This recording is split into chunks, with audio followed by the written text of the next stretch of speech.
दोन सिनियर व्यक्ती, वय वर्ष 65 ते 70, एकमेकात गप्पा मारत आहेत. शहर पुणे. कोरोनाचा हैदोस नुकताच आपण बघितला. 5-6 वर्ष झाली असतील. एकाने दुसऱ्या व्यक्तीला प्रश्न विचारला, अरे, कोरोनापेक्षा एक भयंकर विषाणू आपल्या समाजात, त्यातल्या त्यात हिंदू धर्मात खूपच बोकाळला आहे आणि तो विषाणू आपल्याला काही सुखाने जगू देईल असं वाटत नाही आणि पुढच्या पिढ्या या तर बिलकुल तडफडत मरतील अशीच अवस्था या विषाणूंनी केली आहे. दुसरी व्यक्ती साहजिक आहे, ज्या पद्धतीने तुमचा फक्त ही वाक्य ऐकल्यावर चेहरा प्रश्नार्थक झाला आहे, थोडीशी मनात भीती वाटते की नक्की कोणता विषाणू आहे जो फक्त धर्म बघून हिंदू धर्मालाच संपवतोय, असा काहीसा प्रश्न तुमच्या मनात निर्माण झालाच असेल. पुढे तो बोलता झाला, अरे, काळजी नको करूस, सांगतोय मी तुला. हा विषाणू म्हणजे आम्हाला फक्त एकच मूल हवं आहे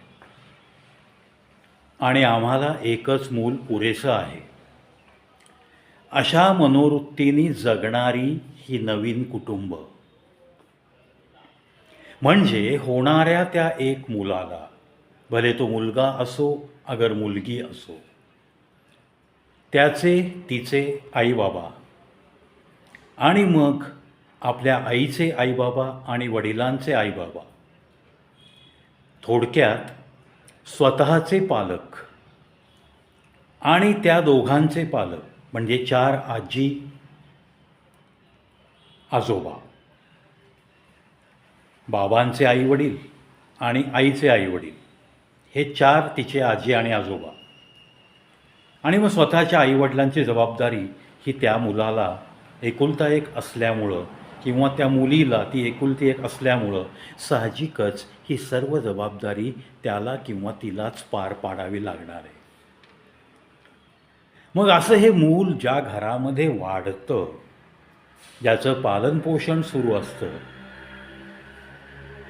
त्यातून पुन्हा त्याचे आईबाबा सर्व्हिसच्या निमित्ताने जर दुसऱ्या गावात, म्हणजे कोणतेही या 4पैकी एकही आजी आजोबा त्या घरात उपलब्ध नाही आहेत रोज, हां, कधीतरी वर्षातून 8-15 दिवस येत असावेत, ठीक आहे, परंतु म्हणून या विषाणूची ताकद कमी होते असं नाही आहे.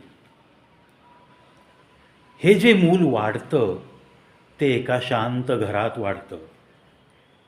भयान शांतता आयुष्यभर अनुभवत हे मूल लहानाचं मोठं होतं. त्याला मन मोकळं करण्यासाठी एकही भाऊ नाही, एकही बहीण नाही. त्याला कोणता प्रसंग काही तोंड द्यावं लागलं तर मन मोकळं करण्यासाठी कोणीही नाही घरात.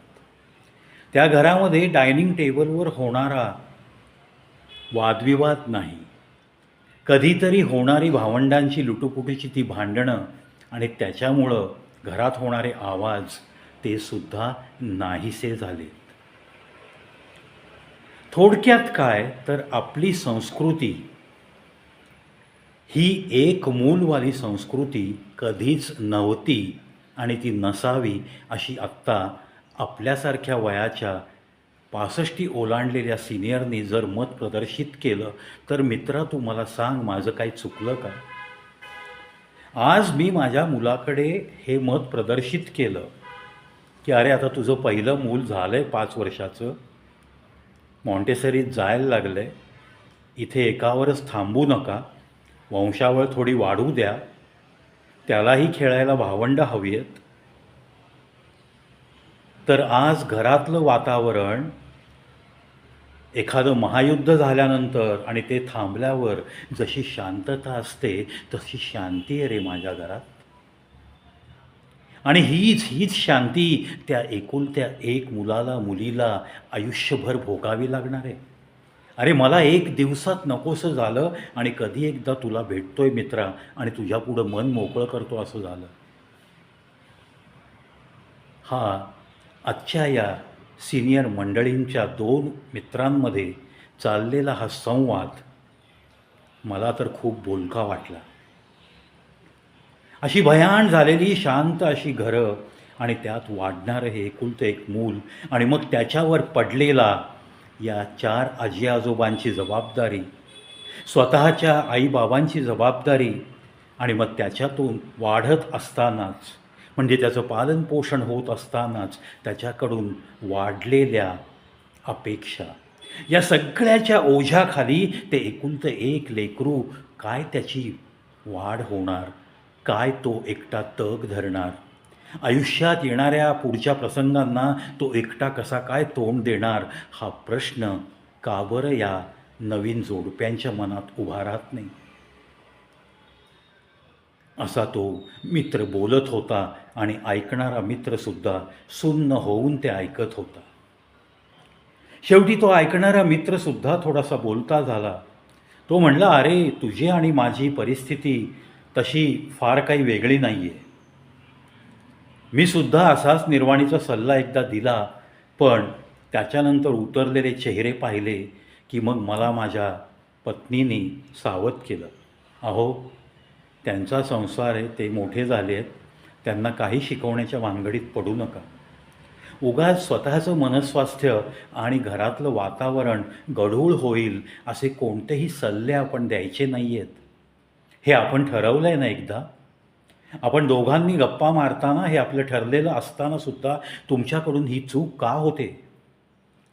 अरे असं माझ्या पत्नीने मला जेव्हा डाफरलं, जेव्हा मला तिने सावध केलं की आता हे बदलणं शक्य नाही, हा विषाणू प्रत्येकाच्या मनात इतका रुतलेला आहे की तो आता इथून बाहेर जाणं, पूर्ण नष्ट केल्याशिवाय तो बाहेर जाणं शक्य नाही, असंच मत माझ्या पत्नीचं आहे. शेवटी तो ज्याने विषय छेडला तो मित्र बोलता झाला. हो रे, मला पटतंय. वहिनी जे काही बोलल्या ना, वहिनी ज्या काही तुझ्या अंगावर डाफरल्या त्यामध्ये तथ्य आहे रे. मी पण सांगून काही उपयोग नाही झाला आणि होणारही नाही. अशीच विदारक परिस्थिती सर्व समाजातच दिसते आहे.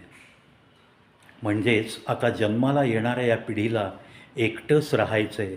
शांत शांत 4 रूमचा फ्लॅट असेल, मस्तपैकी मोठा बंगला पण असू शकतो, पण तिथं त्याला मन मोकळं करायला एकही भाऊ नसेल, एकही बहीण नसेल. आयुष्याची खरी रंगत चाखण्यासाठी ज्या भावंडांचा गोतावळा आपल्या अवतीभोवती असायला हवा त्याच्यातून तो मुकलेला असेल. या सर्व आनंदाला तो पारखा होतच लहानाचा मोठा होईल आणि कदाचित त्याच्या पिढीत तर काय होईल रे. कदाचित तो एकटा जगून एकटा संपून गेला तर हा वंश तिथेच संपेल की काय, अशीच भीती या विषाणूची वाटायला लागली.